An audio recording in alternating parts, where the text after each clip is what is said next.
Sprint.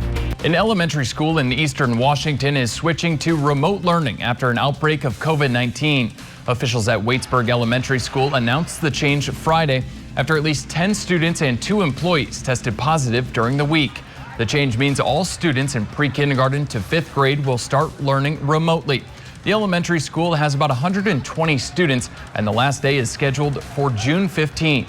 School officials say many students have siblings in other grade levels, increasing the risk of the illness spreading. The rural town with about 1,200 residents is about 50 miles east of the Tri-Cities. Idaho Governor Brad Little has issued an executive order repealing a 24-hour-old mask mandate prohibition put in place while he was out of the state by the lieutenant governor. Little described Lieutenant Governor Janice McGeachin's actions as a tyrannical abuse of power of what he labeled as an irresponsible, self-serving political stunt. The governor on Friday rescinded McGeachin's executive action taken Thursday. McGeachin is a member of the far right who has worked to undermine Little's handling of the coronavirus pandemic. She announced last week her run for governor. In Seattle, Alki Beach was shut down early Saturday night after multiple fights and 3 arrests. Police said an unusually large crowd was at the beach as the department was made aware of social media posts about a large gathering that was scheduled for the evening. Although the authorities closed the beach, people continued to party and push back at one point. According to local news outlets, the unofficial event was inspired at least in part by TikTok. Police say they arrested 2 people for fighting and 1 woman for minor assault on an officer. A teenage girl is fighting for her life in Oregon. Her mother says she was trying to recreate a fire challenge she saw on TikTok, and it went horribly wrong. The social media app lets you create short videos and share them, but an attempt at a TikTok mirror fire challenge is what the Crane family believes is the reason 13-year-old Destiny is now in the ICU. Her friend was like yelling and saying like, oh, she was filming TikTok, she was filming TikToks. There was a capped bottle of alcohol sitting on the counter, and the whole side of it was black and the whole side of it had busted open. And there was a lighter and a broken candle. So that's just kind of the conclusion we came to. Destiny has been in the ICU since May 14th. She's had a tracheotomy, and doctors are now in the process of doing skin grafts on her neck and arm. The Cranes are now warning other parents about the dangers these videos pose and say they want to prevent something like this from happening to anyone else. In Yakima, 5 people are without a home after a fire over the weekend. The Yakima Fire Department was called to the 7600 block of West Nob Hill Boulevard around 7 o'clock Saturday and found a double-wide mobile home that was fully engulfed in flames. Crews were able to contain the blaze, but the home and everything inside was a total loss. According to officials, the cause of the fire was electrical, involving a wiring outlet behind the couch in the living room. All occupants were out of the home and no injuries were reported. We're in the middle of fire season, and as it starts to intensify this summer and into August and September, it's important to learn how you can help prevent fires. According to the Pasco Fire Department, more than 70% of wildfires in the state of Washington are human-caused. It's another reminder to be safe if you are setting off fireworks.